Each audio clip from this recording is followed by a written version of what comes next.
Sir ఈరోజు మనతో పాటు చలసాని శ్రీనివాస్ గారు ఉన్నారు. సార్ నమస్కారం సార్. నమస్కారం అండి. సార్ బీఆర్ఎస్ భవిష్యత్తు ఎలా ఉండబోతుంది అంటారు? టీఆర్ఎస్ బహుశా ఉండకపోవచ్చు అనుకున్నాను. టీఆర్ఎస్ గా మారుస్తాం. ఓ అలా అంటారా? అలా వచ్చారా? అలా ఆ రూట్లోనే వచ్చింది. అన్న బీఆర్ఎస్ నుంచి టీఆర్ఎస్ కి మారుస్తున్నారంట. దాని అయితే భవిష్యత్తు బీఆర్ఎస్ భవిష్యత్తు ఎలా ఉండబోతుంది? మీ మాటలు చెప్పండి. ఇప్పుడు టీఆర్ఎస్ ఓకే, నేను అనుకుంటున్నాను భవిష్యత్తు ఎలా ఉంటుంది అనుకున్నా, తెలంగాణ రాష్ట్రానికి ఒక ప్రాంతీయ పార్టీ అవసరం.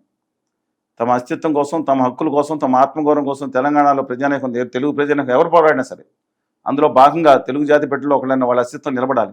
కేసీఆర్ గారు చేసిన పొరపాట్లు అమితంగా ఉన్నాయి. దాంట్లో కాళేశ్వరం ప్రాజెక్టులకు జరిగిన అవినీతి కూడా కనబడతా ఉంది. మన ఎంతనే మనకు తెలియదండి. అహంకారం అన్ని ఉన్నాయి. అయినా సరే నేను చెప్తున్నాను, ఆయన సవరించుకుని ఉంటే అప్పుడు ఈ ఉత్తర Bharatiya Janata party and company యొక్క కబంధ హస్తాల నుంచి డెఫినెట్ గా చెప్తున్నా అండి, రాష్ట్ర హక్కుల కోసం పోరాడే ఒక పార్టీ ఉండాలి. గప్పుతున్నా ఇవాళ వచ్చే పార్టీ లేదు. ఆర్ఎస్ ప్రవీణ్ కుమార్ గారు అనుకున్నాం, ఆయన అటు ఇటు బీఎస్పీకి ఇటు ఇచ్చారు. అందువల్ల ఖచ్చితంగా ఈ ప్రాంతం పట్ల అవగాహన ఉన్న వాళ్ళతో ఉన్న పార్టీ ఖచ్చితంగా ఉండాలి.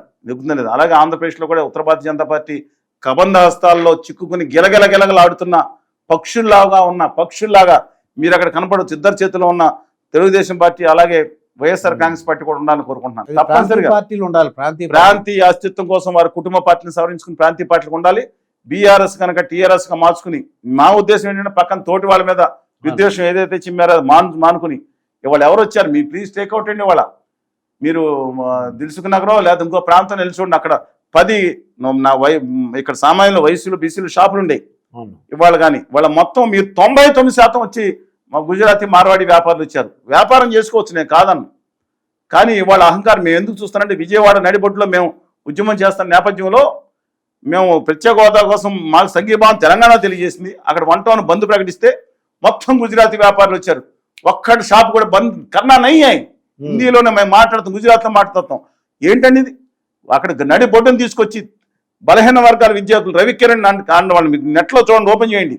తరిమి బూతులతో కొట్టించారు. పీయూష్ గారు, దేశే గారు గుజరాతీ వ్యాపారులు కొట్టించారు. మా హక్కుల కోసం మేము పోరాడుతుంటే వాళ్ళని జైల్లో పెట్టించారు. మోడీ గారితో ఇన్ఫ్లుయెన్స్ చేయించి రాష్ట్ర ప్రభుత్వాన్ని. అంతటి అహంకారం అక్కడ ఉండగా తెలంగాణ అస్తిత్వం కోసం ఖచ్చితంగా ప్రాంతీయ పార్టీ ఉండాల్సిందే. లోపాలు సాధించుకోవాలి, వేరే సంగతి. అందుకని టీఆర్ఎస్ కొనసాగాలని కోరుకుంటున్నాను, కొనసాగుతుందని.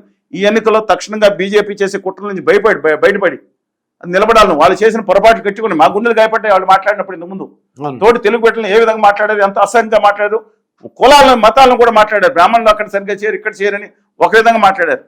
ఇంకో విధంగానేమో 10 రకాలుగా మాట్లాడారు. లగ్గల పుట్టినాలు రాక్షసులు ఏ తెలుగు జాతి పెట్ట కదా ఆయన, బీహార్ నుంచి వచ్చారనుకుంటే నడుస్తుందా ఇక్కడ? అందుకని డెఫినెట్ గా అది ఉన్నాయి మాకు. అయినా సరే ఆ ఉత్తర భారతీయ జనతా పార్టీ లేదా ఉత్తర భారత పార్టీల చేతుల్లో నా తెలుగు నాడు చిక్కుకోకూడదు అనుకున్నాం. 13.5 కోట్ల తెలుగు జాతి పెట్టలు, 8 రాష్ట్రాలకు తెలుగు జాతి పెట్టలు పరిపాలించారు. తెలంగాణ భూభాగం నుంచి మహారాష్ట్ర ముఖ్యమంత్రిగా చేశారు మారుతీరావు గారు. ప్రజలకు తెలియదు అది. మధ్యప్రదేశ్ ముఖ్యమంత్రిగా చేశారు ఆనాటి సెంట్రల్ ప్రావిన్సెస్.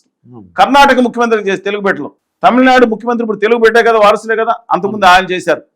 అలాగా అనేక రాష్ట్రాలు, ఒరిస్సా చేశారు, పాండిచ్చేరి చేశారు. అందువల్ల ఖచ్చితంగా మొత్తం ఈ 13.5 కోట్ల మంది తెలుగు జాతి ఒక్కడే పోరాడాలని కోరుకుంటున్నాను. దాంట్లో టీఆర్ఎస్ మాత్రం ఉండాలనే కోరుకుంటున్నాను. చలసాని శ్రీనివాస్ గారు జరిగిన ఇంటర్వ్యూ, మరొక ఇంటర్వ్యూతో మీ ముందుంటాను. మీ మాస్టర్ దుర్గా ప్రసాద్.